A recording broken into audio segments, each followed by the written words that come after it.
코로나19 상황, 정재훈 가천대 의대 예방의학과 교수와 함께 짚어보겠습니다. 어서 오십시오. 네, 안녕하세요. 예, 오늘 최다 확진 규모를 경신할 거다 예상은 했었는데요. 8,000명대에서 13,000명대로 수직 상승을 했습니다. 근데 정점이 어딘지 몰라서 국민들이 좀 더 불안해하시는 것 같아요. 네, 국민들께서 많이 불안해하실 것 같습니다. 특히 지금은 오미크론 변이가 거의 완전히 우세종이 된 상황이기 때문에 네. 앞으로도 당분간은 특별한 조치 없이는 이 정도의 확산 속도가 유지될 것으로 보입니다.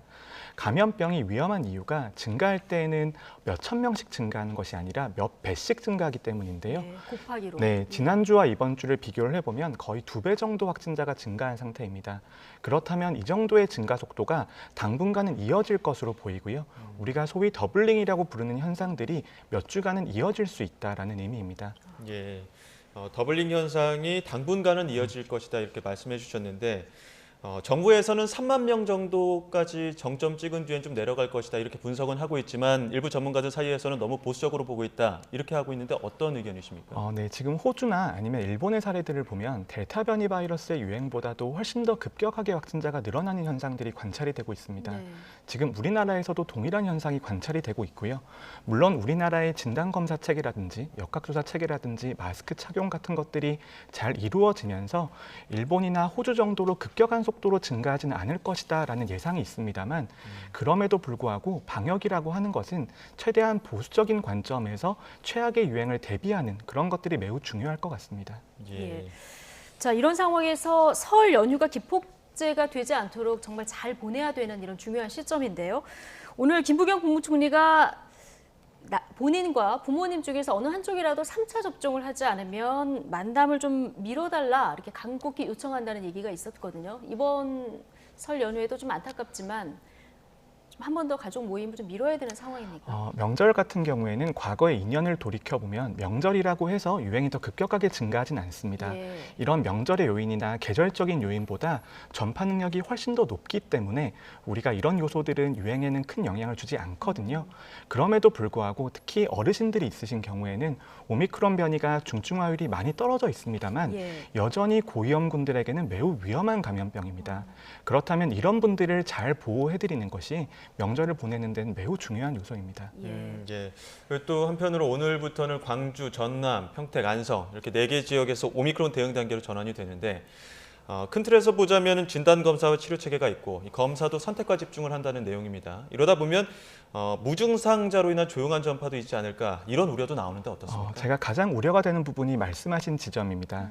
지금 방역 체계를 전환한다라고 하는 것은 우리가 기존에 유지해왔던 방역 체계가 유지하던 기능들이 있습니다. 예. 특히 3T라고 부르는 진단하고 추적하고 격리하는 절차를 통해서 감염병의 확산을 저지하는 역할도 담당해 왔었거든요. 네.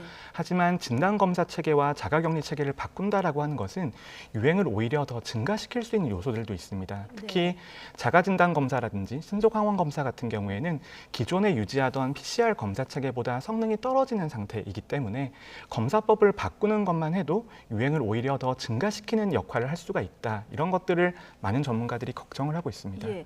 근데 29일부터는 전국 선별진료소에 이제 자가검사 키트가 제공이 되고요. 2월 3일부터는 지금 4개 지역에 하는 오미크론 대응 방식을 전국으로 확대한다는 거거든요.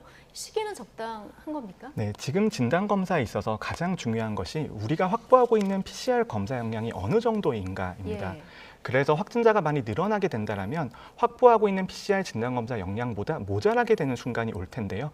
그런 순간을 대비해서 점진적으로 진단검사 체계를 바꿔가는 것은 저는 반드시 필요한 준비라고 생각을 합니다. 예. 하지만 이런 변화라고 하는 것이 급격하게 이루어진다면 아까 말씀드렸던 것처럼 오히려 부작용이 나올 수 있기 때문에 시범 사업을 통해서 어느 정도의 효과가 있는지 그리고 네. 진단검사법을 바꾸는 것이 유행을 더 급증시키지 않는지에 대한 고민이 필요하고요.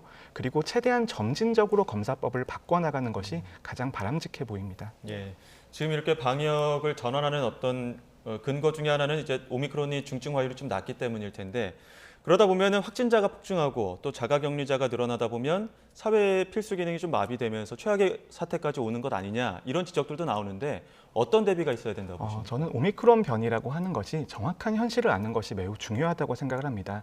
경증 환자는 매우 많이 늘어나겠지만 하지만 중증 환자는 그 정도의 속도로 늘어나지 않을 것이거든요. 예. 그렇다면 델타 변이에서의 경험을 바탕으로 중환자 진료 체계가 어느 정도 준비가 되어 있고 반면에 경증 환자 준비에 대해서는 아직까지 모자란 부분이 있습니다.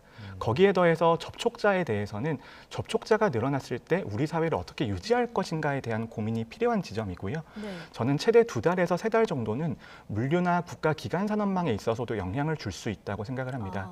거기서 필요한 것이 비상 위기 대응 계획인데요.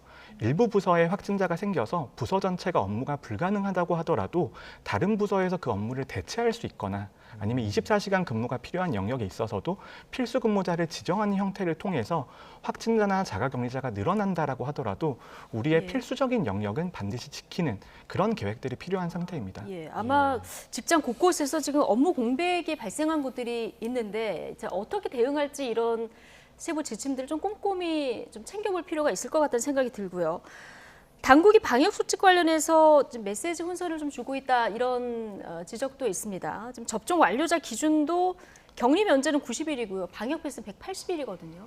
어떻게 봐야 될까요? 네, 이런 기준에 있어서는 매우 신중하게 메시지를 내는 것이 중요하다고 생각을 합니다. 예. 국민들의 입장에서는 이런 것들이 잘 준비되지 않았다거나 혼란으로 느끼실 수 있기 때문에 저는 기준에 있어서는 어느 정도 통일이 필요하다라고 보는데요. 네. 방역 패스 같은 경우에는 우리가 최대 6개월 정도까지는 3차 접종을 할 수 있게 기간이 설정이 되어 있습니다.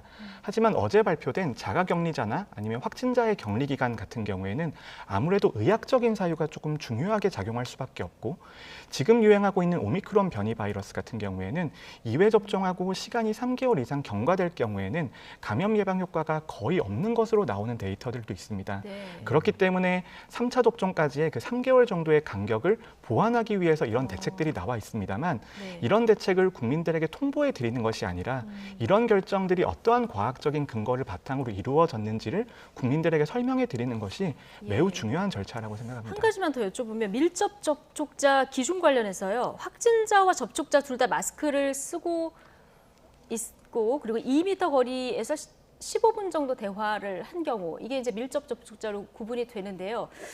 자, 이거 좀 애매한 부분 지점이 있을 것도 같아요. 네, 과거보다 훨씬 더 자가격리자를 예. 줄이기 위해서 밀접 접촉의 대상과 범위를 많이 줄여뒀습니다. 그런 것들은 현장의 역학조사관들이나 행정인력에서 판단이 되는 부분이 있는데요. 네. 이런 기준 또한 과학적인 근거가 필요한 것이고요. 어떤 경우에는 이게 밀접 접촉에 해당이 되는지 안 되는지에 대해서 이런 2m라든지 15분의 기준이 있으면 좋습니다만 네. 현장에서 조사를 해보면 무자르듯이 이 기준들이 적용될 수 있는 것들이 아닙니다. 그렇기 때문에 이런 밀접 접촉의 기준에 있어서는 조금 더 느슨하거나 현장의 네. 판단을 존중하는 조치들이 저는 중요하다고 생각을 하고요. 상황마다 네. 다르니까요. 예. 그럼에도 불구하고 전체적으로 자가격리자의 규모를 줄이는 방향으로 접근하고 있다는 것은 정부의 기조라고 이해하시면 될 것 같습니다. 예. 지금 또 한편으로 정부가 먹는 치료제 투약 대상도 65세에서 60세로 낮췄고 이번에 또 50세 이상으로 낮추는 방안 검토하고 있다고 하는데 이 부분은 좀 적절하다고 보십니까? 네, 저는 오미크론 변이의 유행에 대비하기 위해서는 불확실성을 줄여야 된다라고 생각을 합니다. 예. 그런 불확실성을 줄일 수 있는 방법이 추가 접종과 경구용 치료제의 적극적인 활용이거든요. 그렇다면 경구용 치료제를 조금 더 적극적으로 활용을 한다라면 중환자 병상의 유지라는 측면에서는 매우 도움이 될 수 있기 때문에 예. 저는 가급적 허가 대상인 성인에 대해서는 이런 경구용 치료제의 적용 범위를 계속해서 늘려갈 필요가 있다고 생각을 합니다. 지금 이 네. 오미크론이 확산하고 또 3만 명 이상까지도 정부가 보는 상황에서 이 경구용 치료제가 결국에는 그 확진자 추이를 좀 낮출 수 있는 게임 체인저가 될 것이라고 보십니까? 경구용 치료제 같은 경우에는 유행의 규모를 줄이는 역할은 크게 기대하지는 않습니다. 예. 경구용 치료제에 우리가 기대하는 것은 중환자 병상에 대한 대응 역량을 높여주는 것이거든요. 예. 그래서 사망률을 떨어뜨리면서 우리 의료 체계가 유지될 수 있게 하는 기능을 경구용 치료제에 기대하고 있는 겁니다. 네, 당장 코앞으로 다가온 3월 등교도 이제 문제인데 이번 주에 개학을 한 학교도 있는 이런 상황입니다. 설 연휴 이후에 학교 방역 지침이 이제 발표가 될 예정인데요. 고려할 점이 있다면요? 네, 저는 코로나19 상황에서 가장 안타까운 것들이 아이들의 교육 결손입니다. 네. 교육 결손은 매우나 심각한 문제이고 그리고 오랫동안 그 영향이 올 수 있기 때문에 저는 가급적이면 교육을 정상화하는 방향으로 접근하는 것이 중요하다고 생각을 하는데요.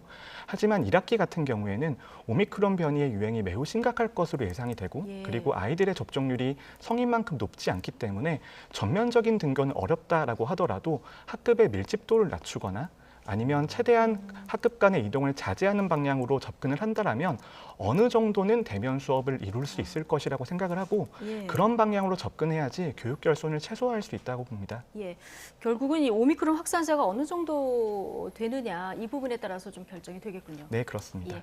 자, 지금까지 정재훈 가천대 의대 예방의학과 교수와 함께했습니다. 고맙습니다. 네, 감사합니다.